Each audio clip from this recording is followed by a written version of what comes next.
Good afternoon. That's loud. Welcome to this discussion. I'm Martin Lyons. I'm the UK chair of the Nature Friendly Farming Network. It's a network to bring like-minded farmers together to celebrate and to promote what we do in a sustainable, wildlife-friendly way across the UK. Today's title is Can We Farm Without Insecticides? And also we'll say about pesticide reduction. So we're going to welcome Nick from Friends of the Earth, Peter is a farmer from Lincolnshire, and David, who's a England Nature Friendly Farming Network steering member. And we're each going to do a small presentation about their thoughts of pesticide reduction. And thank you very much. I'll hand over to you, Nick, and you can start. Hello, thanks for the introduction, Martin. Yes, I'm from Friends of the Earth. As Martin said, I want to say a few words about wildlife decline, the link to pesticides, and why there's an imperative to cut the amount of pesticides we're using if we're going to have a sustainable farming future. But I think before I start, I have to acknowledge that I'm kind of speaking to the converted here at Groundswell. If you're here, you're interested in a different way of farming. You may be min-till or no-till already. That means you're building up your carbon, you're building up your earthworms, your fungal mycorrhizae, and you're already working with nature to improve productivity and, of course, cut costs. And I guess some of you may already be cutting insecticide use. I know John Cherry is reducing fungicides like Simon Cowell, or cutting slug pellets. So I think that, as I say, we're speaking to I feel we're speaking to the converted, but this isn't the case for agriculture as a whole, and that's the problem we need to address. So basically, I'm going to go through a few brief points on why nature is essential for farming productivity, a few facts about wildlife decline in the UK, have a look at the figures around pesticide use in the UK, and then just offer a couple of solutions. Aha. Oh. Okay. No need to talk about soils. Everybody's talking about soils here at Groundswell. So, what does nature do for us? What does wildlife do for us? We look at some other ecosystem services. Pollination is the obvious one that everybody talks about. Insects are worth 690 million a year to the agricultural economy in pollination services. When you think about pollination, normally you think about honeybees, but of course there's a lot of other important creatures out there. The humble hoverfly is a really important pollinator. There was a study out this year that said 4 billion migratory hoverflies come into the southern part of the UK every year. 4 billion, there's only 5 billion managed honeybees in the UK, so you can see what an important role they play in pollination. Also, their larvae are consuming something like 6 trillion aphids, that equate to 7,000 tonnes of aphids every year. So we could add to that list dung beetles. What are they worth? 367 million a year to the economy. What about ladybirds, carabid beetles that eat our slugs, insectivorous birds? The list is endless, but I think there's a problem, and we all recognise it. Global wildlife is in decline, and that's being mirrored by the situation in the UK. One of the most studied and popular groups of insects, of course, is bees. We've got 260 species in the UK. 11 have disappeared over the last century. And then there was a study out this year for the east of England, so it's nice and local. 25 species threatened, 17 regionally extinct, 31 of conservation concern. Butterflies, it's also showing a similarly worrying picture. 27% decline of farmland butterflies in England. That's from over the last, 27 years. And some, like the white-letter hair streak, which is in the top right-hand corner, have registered declines of 94%. There was a big, widely reported story in the press about a German study, and that looked at flying insects caught in insect traps at a number of protected sites around Germany, and found a 75% fall over 27 years. Sorry, that was from, I haven't put the dates in, it's from about 1990 to 2017. 75% fall over 27 years, which shows we're losing a significant amount and a significant variety of insects. And of course, it's not limited to insects. Other groups of animals are in decline too. This was a study of birds in Europe, and it looked at the three lines there. We're looking at 1980 to 2015. The top line is common forest species, which have declined 5%. All common species down 14%. The most worrying decline is in the common farmland species, which is the bottom line, are down 55%. Now, in all these studies, sadly, yes, the intensive agriculture is often named as the key factor, and pesticide use is a particularly important component of that in terms of these declines. And of course, the response from the pesticide industry is always, oh, but you know, our pesticide use is declining. You know, how can that be a problem? But it, if you look at the decline in terms of weight, this is a graph of weight of pesticides. Oh, I didn't realise this mouse worked so well. Total weight of pesticides up the left-hand side in million kilograms over from 2000 to 2016. You'll see that the brown line, the top line, I can't get it on with the mouse. The brown line, the reduction is due to that brown line, and that brown line represents the removal of sulfuric acid as a desiccant in potatoes. If you look at pesticide use in another way, and we've taken all these figures from the pesticide usage survey statistics, this is a graph of treated area in terms of, it's from 2016, and it's spray hectares. And you can see that in 2000 we were at about 59 million spray hectares, going up to about 73 million spray hectares in 2016. And of course we've only got about 4.6 million actual planted area. So these figures are planted area multiplied by number of times sprayed. So that means we've gone up from about 9.8, actually it was 9.8 back in 1990, to 17.4 applications per hectare in 2016. If you look in a bit more detail, this is pesticide treatment on wheat, and there's 3 bars in this graph. The dark one, so it's running from 2000 to 2016, and you can see that the left-hand bar is spray rounds, the middle one is pesticide products, and the lighter one is active substances. And you can see that for each one of those, we're seeing a growth trend up to 2016.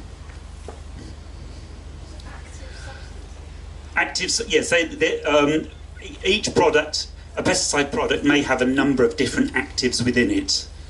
So a spray round might have a number of, you might have several products in a spray mix, and a product may contain a number of different active products. So yes, and so we've got these figures, but we're not, for example, I must point out, we're not measuring toxicity. We haven't spoken about the relative toxicity or unexpected impacts, as we've seen in the neonicotinoids, which isn't being measured, or the fact that there are synergistic impacts. And this is underreported and underinvestigated, but there's a growing amount of evidence to show that when you use multiple combinations of a pesticide, you get a multiplier effect. This graph illustrates there was massive bee die-offs in almond groves in California back in 2014. Subsequently, they've had a look at the pesticides involved, and it showed that fungicides and insecticides were being applied. The insecticides were supposedly bee-friendly, but when they were applied in conjunction with the fungicide, they became more toxic. And as I say, there's a growing evidence of similar synergistic impacts on a range of different species. or just... So I think, just to sum up the data we're seeing, a growing spray hectares, growing products, actives, growing mix out there in the environment, and there's a lot of unexpected and unintended consequences we don't know about. So I think we definitely need a new approach to our use of pesticides, and this has been echoed by the government chief scientist, Deputy Chief Scientist Ian Boyd. Basically, he said, and these, but by the way, please ignore the plane. I know that really annoys farmers in the UK. Everybody gets really angry. This is an American science journal where they do have aerial spraying. So, yes, I hope I've saved my skin from that one. Ian Boyd, Deputy Chief Scientist, he talks about industrial use. Our current use of pesticides is at an industrial scale. It's not safe in the environment. And we absolutely need to we need to be reducing the levels of pesticide, and we need much better regulation and monitoring of pesticides, especially around the unexpected impacts, such as we've seen in the neonicotinoids or multiplier effects, synergistic effect. So, as you wouldn't be surprised to learn that Friends of the Earth is supporting the idea of a reduction in pesticide use. I think there's two key measures we'd like to see. The first, and Peter's going to talk a lot about this later, the UK government really has got to do a lot more to support UK farmers to adopt non-chemical methods of pest control, integrated pest management. We signed up to it under the EU Sustainable Use Directive, and we've done precious little about it. I think the second thing we need to do, if we're going to be responsible, is change the way we measure pesticides. We can't continue looking at weight of pesticides applied, and we have to look at the environmental toxicity and what the environmental impacts those pesticides are having on the environment. Weight of pesticides is obviously a totally inadequate way of measuring the impact. Now, in Denmark, they've got a system known as the pesticide load indicator. Of every product on the market, they calculate the toxicity to humans, the toxicity in the environment, and the persistence in the environment. And they calculate a pesticide load figure for that. Now, what that does, every product's got a pesticide load. What that does is allows you as farmers to choose your least toxic option when you're devising a pest control regime. It raises awareness, drives cultural change, and the Danes have also adopted a national target to reduce overall toxic load. So I think, as from Friends of the Earth's point of view, we think if we're serious about protecting the environment, ensuring the continued sustainability of farming, which relies on the wildlife and nature that's around us, we need to identify the toxicity of individual products, properly monitor the burden they're placing on the environment, and get the government to set a target to make sure that's reduced. That's it from me. Thank you. Thank you, Nick. I'm sure there's going to be lots of questions shortly, but we'll just go through. As an arable farmer from Cambridgeshire, sort of the more I understand of my soils, the ecology around it, increasing the wildlife habitats, we've been able to reduce a lot of our fungicides. We've taken insecticides off for the last 4 years. I'm not saying I won't use them, but at the moment we don't need to. The more we understand of the whole ecological system that we're working, when we're working on a landscape, we can certainly look at reducing a lot of our inputs. I'll just let him finish. So Peter's going to talk about his report and how do we go to reduce.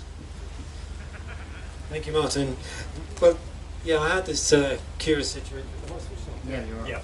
Yeah. There's curious request from Friends of the Earth to assist with developing a report looking at how farmers can reduce pesticides.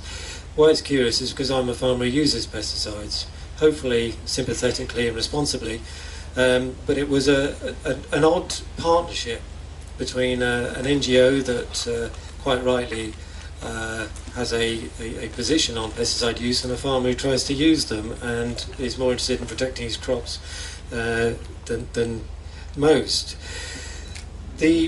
So what we did to try and address this and come to some pragmatic and practical responses to this was we set up a group of stakeholders. Martin was involved, a number of other farmers, both conventional and organic farmers, a number of agronomists independent agronomists, self-employed independent, and others who are employed by large organisations that sell or manufacture pesticides. Researchers were involved, and so were a number of NGOs who obviously want to see a reduction in pesticides.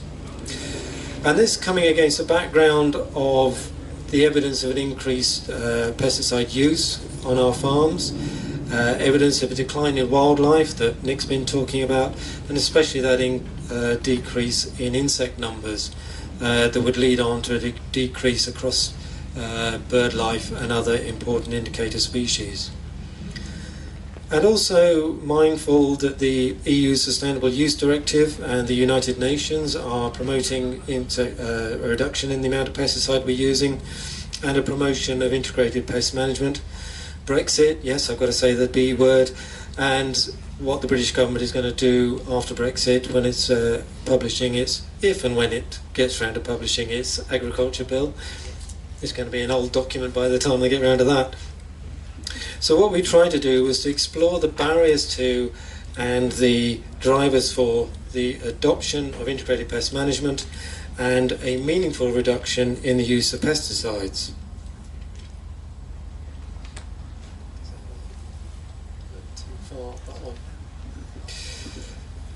And what the group came to was the conclusion that actually the biggest barrier to the reduction in the use of pesticides and adoption of integrated pest management is the relationship between the farmer and the agronomist.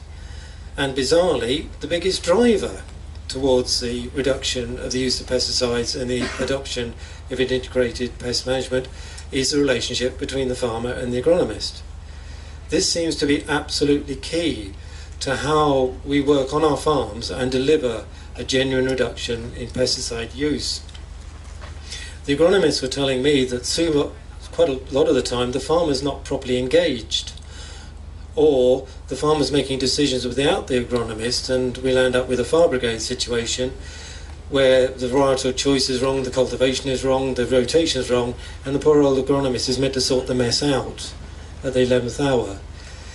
Conversely, farmers were telling me that they didn't really know if they could trust their agronomist, because this agronomist had links to the wider industry. There's no clear, on a number of situations, unless an agronomist is self-employed and paid directly by the farmer, either by the hour or by the acre, the farmer appears to get the agronomy advice for free. Well, you get nothing for free in life, so you're paying for it somehow or other. And this element of how am I paying for this? Is this all these wetters and spreaders and the gloop that goes in the tank first to make the water more softer? Is this just quantitative easing for the agronomist, or is this actually needed? And there's a level of distrust building here that is not good for the relationship. Coupled to that, I was a bit surprised myself. I mean, I use an independent agronomist and pay them by the acre. I personally wouldn't consider any other method because I believe that's the best way to protect my own interests. But those agronomists who are coming on farm, we're looking at a figure about 80 to 120 pounds an hour for an agronomist on the farm. Now that was a surprise to me. But when you consider the time they're actually working and the time they're on the farm and the time they're travelling, and they're probably only recommending stuff for 6 months of the year anyway, that probably is a realistic figure. I would suggest that realistically, if we're looking at a charge like that, we should have the same kind of respect for the agronomist that we have for the farm solicitor or the farm accountant. And we should treat them in the same way, with the same professional attitude and the same professional relationship. Going forward from that, I think, is possibly the easiest way for farmers to start addressing this situation on their farms today. Coupled to that also, one of the biggest items identified by this group was our attitude towards risk. And as farmers we have become very, very risk averse, which is bizarre when you think we farm in Britain with our weather. We seem to have got into a situation where we believe that through the use of agrochemicals we can control the environment as if we're making nuts and bolts in a shed outside Bolton. And that these external elements in our environment aren't impacting on the growing of our crops.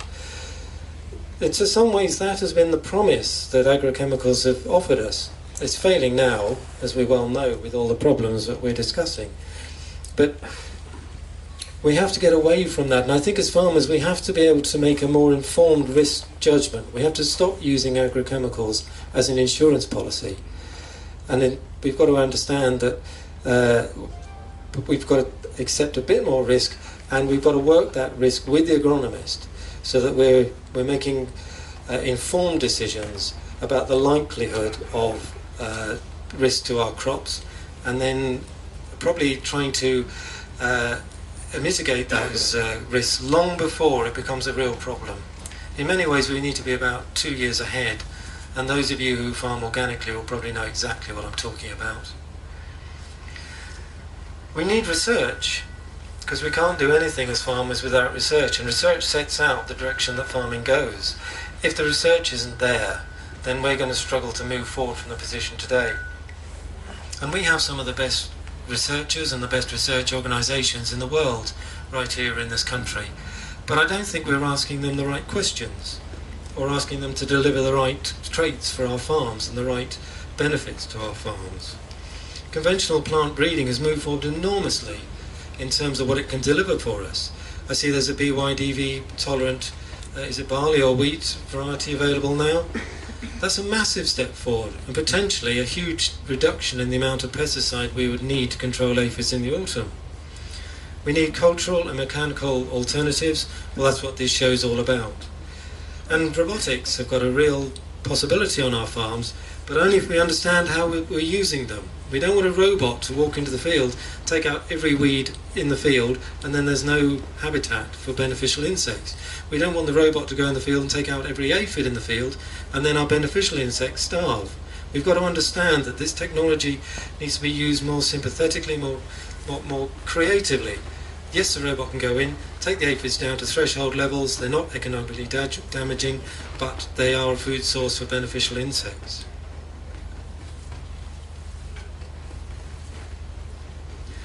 So if we're going to go around reducing pesticide use and adopting integrated pest management, how are we going to be rewarded for this?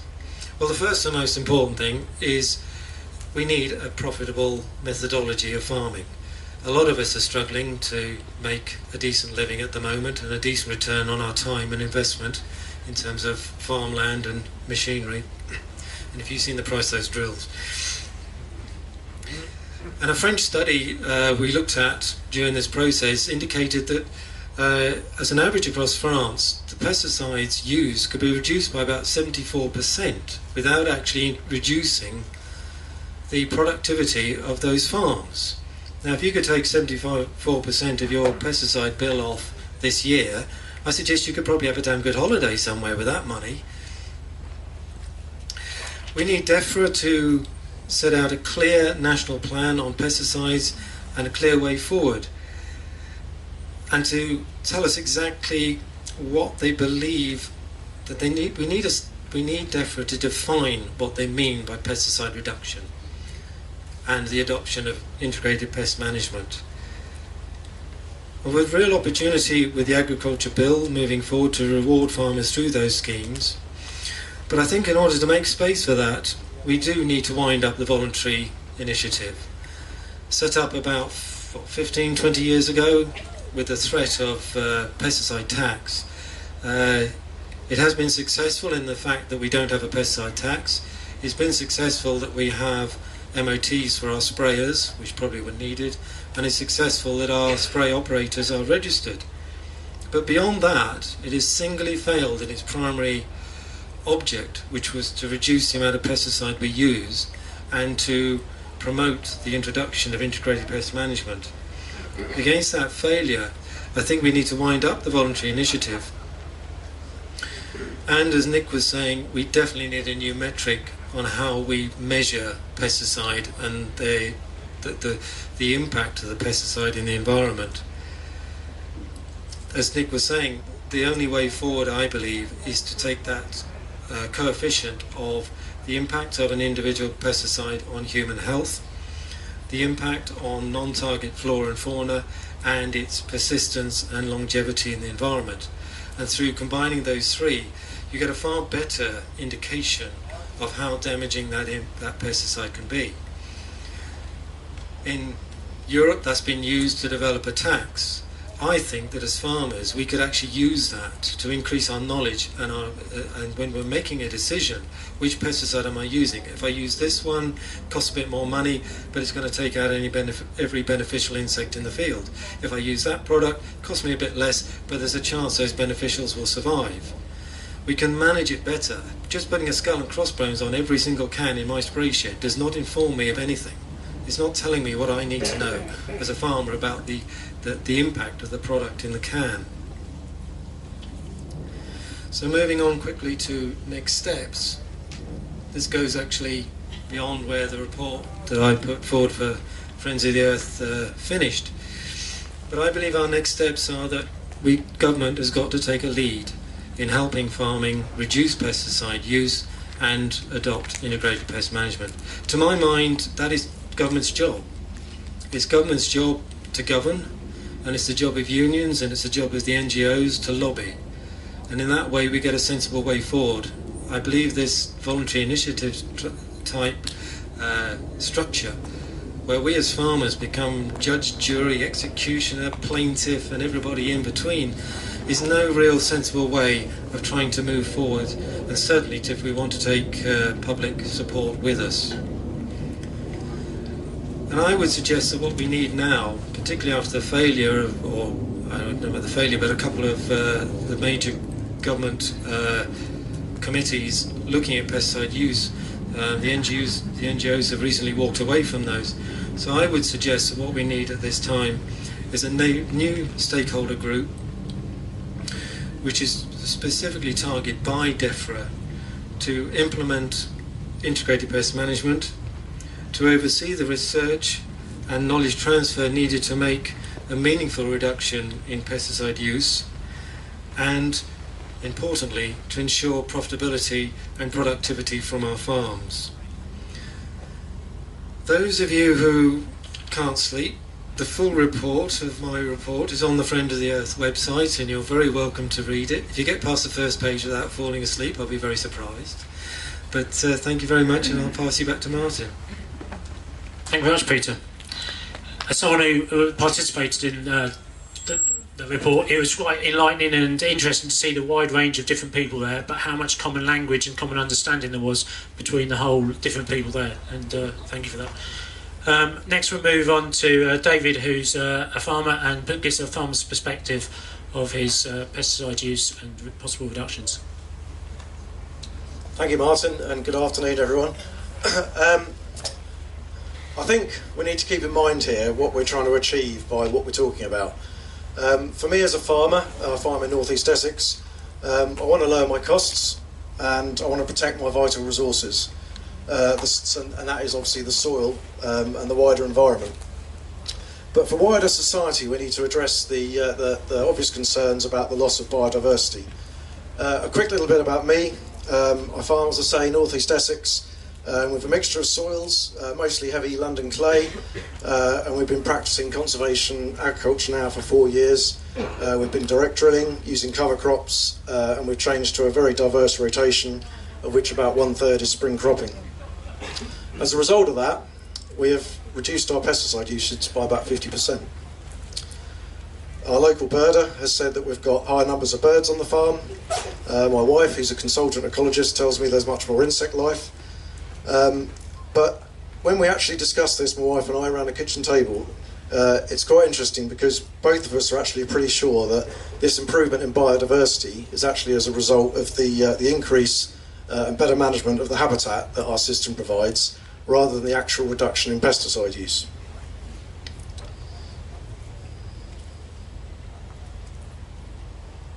So, current mainstream farming systems are not sustainable. Who said this? What do I point at? There we go. So I was at the East of England conference in November last year, and the chairman, Tom Martin, asked the audience, mostly farmers from East Anglia, pretty much all of them conventional farmers,